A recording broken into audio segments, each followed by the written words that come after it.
YouTube, what it do, what it do? It's your boy No Code back with another video. Today we are continuing down the Larry loop, and we are watching Larry Bird welcomes rookies to the NBA. Me personally, I think he's just about to go off. Like, hey, Rook, what's good? How are you? I'm Larry. Splash. Hey, what's good, Rook? How are you? Lay. Hey, Rook. This not your league. Dunk. Hey, you talking about, you know what I'm saying? Like, that's how I'm imagining about to happen. Let's get straight to the video. I'm excited.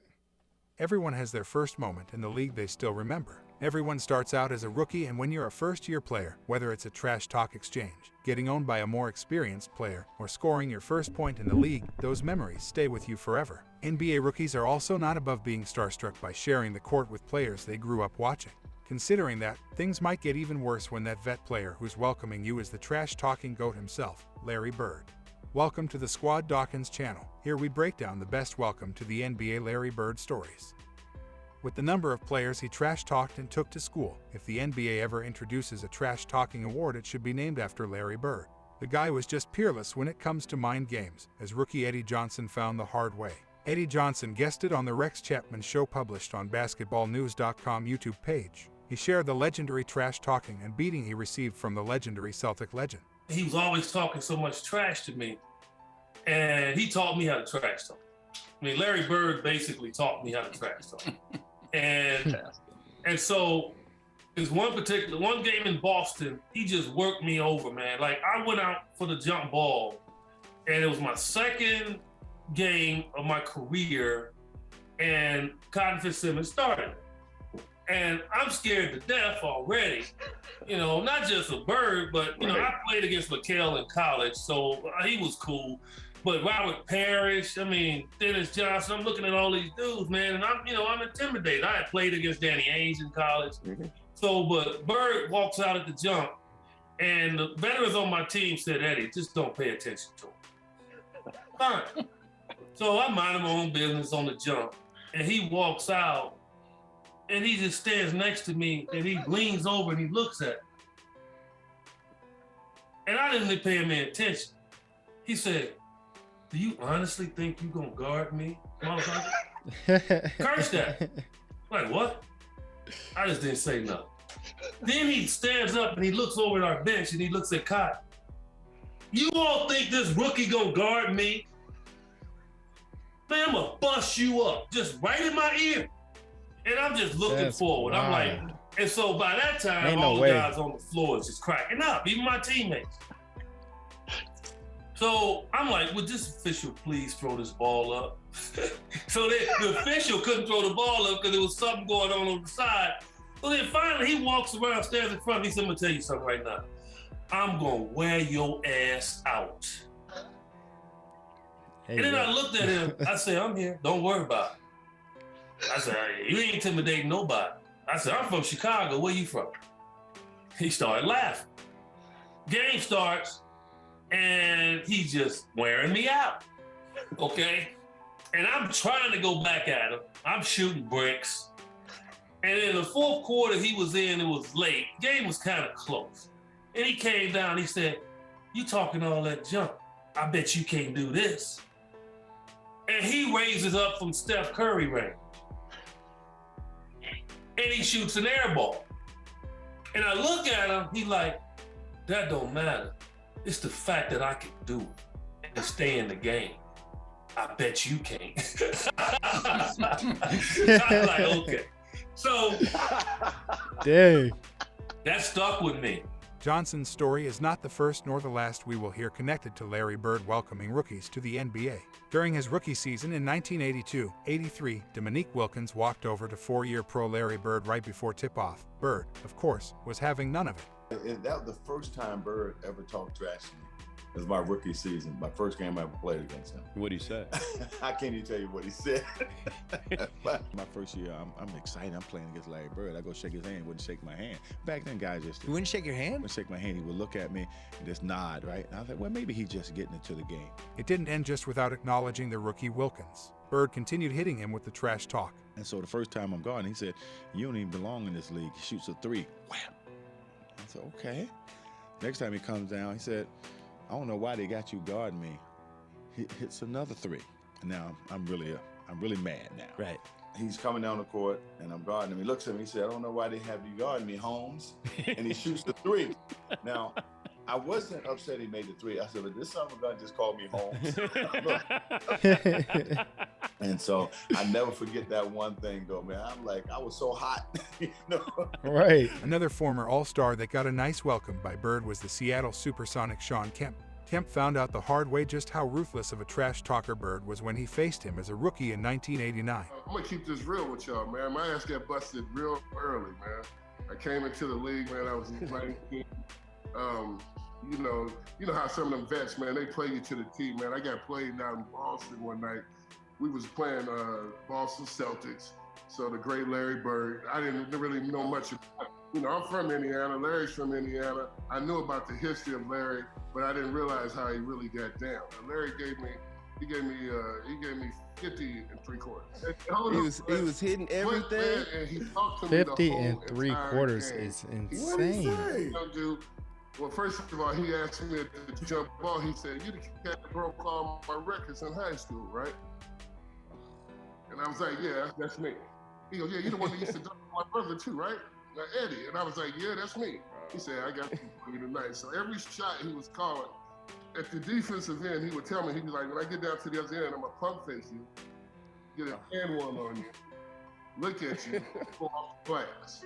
That's how cold Larry Bird was. Man, I was to the point of like, look, I'm gonna foul him so hard that he's basically gonna take his will. He started shooting the ball with his left hand, man. I was trying to foul his right arm. He was shooting with his left hand, banking it off on me, looking at me, still slapping me on my butt and everything, man, telling me everything. When another legend was starting his NBA career, he saw firsthand how great Larry was and how serious he was about fulfilling his promises. John Stockton saw Larry Legend doing his thing at a young age, which is something he'll never forget. Back in 2018, during an appearance on The Dan Patrick Show, the Utah Jazz legend talked about his favorite Larry Bird story of all time, and he didn't hesitate, choosing one that he lived during his first campaign in the association. I remember as a rookie, he came in, he walked by our bench at the Salt Palace and said, "I feel like 43 tonight." And he came out, he scored 43 in the third quarter and checked himself out with a 20-point victory, and I was fairly impressed with that one. So he just picks a random number, I feel like 43. And he says it to the bench? Yeah. Dang. Really impressive. He calling out how many points he wants to score. In 2018, the former Orlando checked Magic himself out of the sharpshooter Dennis game. Scott told another Like, Bird welcome what? to the NBA story. Scott, who was selected by the Magic with the 4th pick of the 1990 NBA draft, detailed how Bird shut him up with his legendary trash talk and basketball skills. Bird was the only one that really kind of, in his soft-spoken way, when you talk about guys talking trash. Yeah. "Hey, Rook, good to see you. Hey, big college career. I'm going to catch the ball. I'm going to pump fake. You're going to reach for it. You're going to get fouled. 2 tweets, you're going to have a seat. Lo and behold, Dan, he catches the ball. He pump fakes. I go for it. I reach. First foul. I come down court. Scott Skiles kicks me the ball. I shoot a 3. In your face, Larry Legend. Yes, I'm feeling good, Dan. He catches the ball again. Catches it. My dumb self reaches for it again. Tweet, go have a seat. I see you second quarter, Ruck. So that's how Larry me into the NBA. Clyde Drexler is possibly the most underappreciated He said he's Hall going of to get Famer 2 in fouls. NBA He's going to history. sit down and The watch. high-flying Drexler was the Blazers' 14th selection in the 1983 NBA draft. He, too, quickly learned on the greatness of Bird and his trash talking. I was guarding in my rookie year. He looked at me and he goes, "You can't stop me." And I looked at him and I said, "Gosh, boy, you're so confident." Bird could not believe the gall from a rookie Drexler. He issued a stern retort before resuming his destruction of the young Blazers swingman. He was confident. You're a rookie. You don't know anything. He proceeded to score like 10 straight points on me. The coach took me out the game. He walks by and he's laughing at me.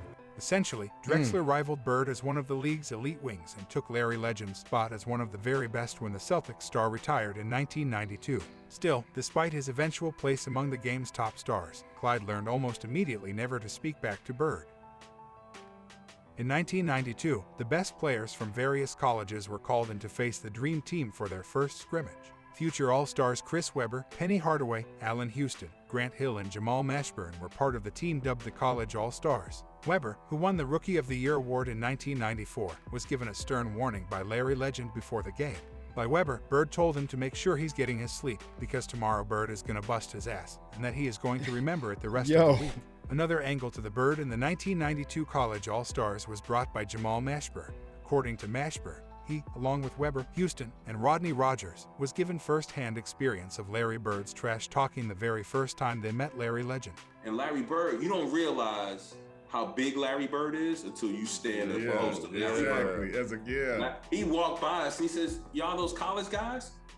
And we was like, yeah, we the college guys. And he looked at us and he said, "Get some fucking rest. It's gonna be a long week," and walked off. And we was like, what the hell? And so that we just excited. We like, oh, he just talking shit or whatever. But that's kind of cool, though. That's Larry Bird.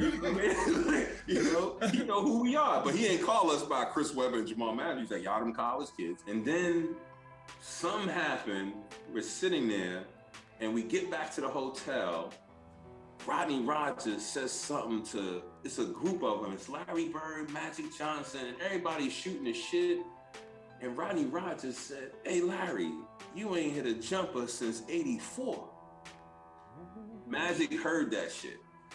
And we ain't think nothing of it. The next day we came in and I never seen this. And this one I was like, this is a different breed.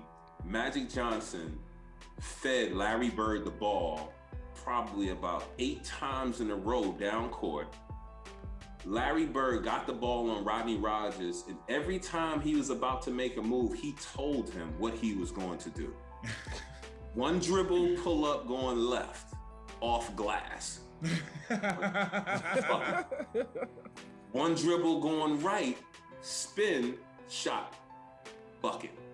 He scored. God, I love the way he just calls out his shots, bro. Like, that's so hard. Left the court to go lay down because he couldn't sit on a bench. Right, he had to lay down because of his back. And said, "Young fella, look like 84, huh?" Last time he made it. So I'm sitting there and I'm like, wow. I said, so that's they kicked our ass for the rest of the week. Webber finally added another awesome Bird story from that scrimmage. C-Web shared the small trash talk that Larry Legend threw at Rodney Rogers and the young prospects as he was lighting them up with his sharp shooting skills. We wanted to see Bird and to be able to practice with him, see how he worked out, see how he shot, see the junk that he talked constantly. Why do you think my generation grew up talking so much, guys? They taught us how to do it. We used to watch all those blooper tapes and everything else. The best was my man Rodney Rogers, strong, fast, quick, athletic, and Bird just set him up in the corner. Someone drives to the corner, Stockton passed out the Bird, and here you see Rodney Rogers take a full sprint.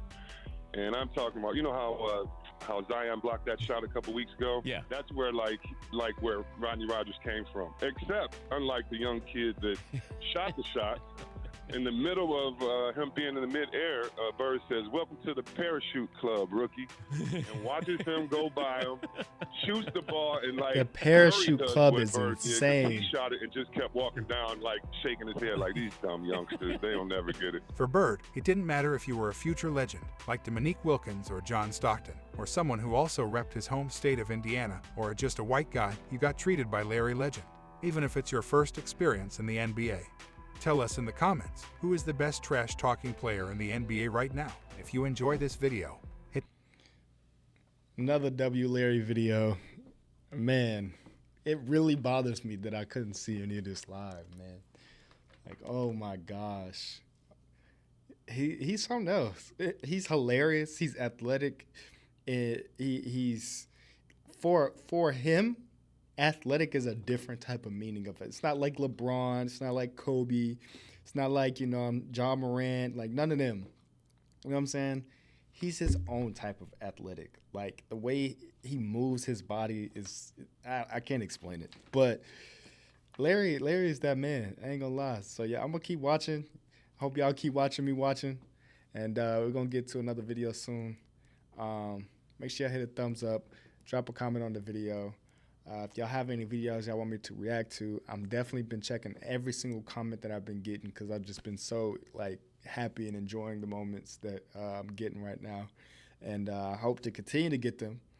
And, you know, y'all continue to support me. Also, one last thing. Make sure y'all hit that subscribe button, man. Hit that subscribe button. I done made it to 800 subscribers, and we're going up.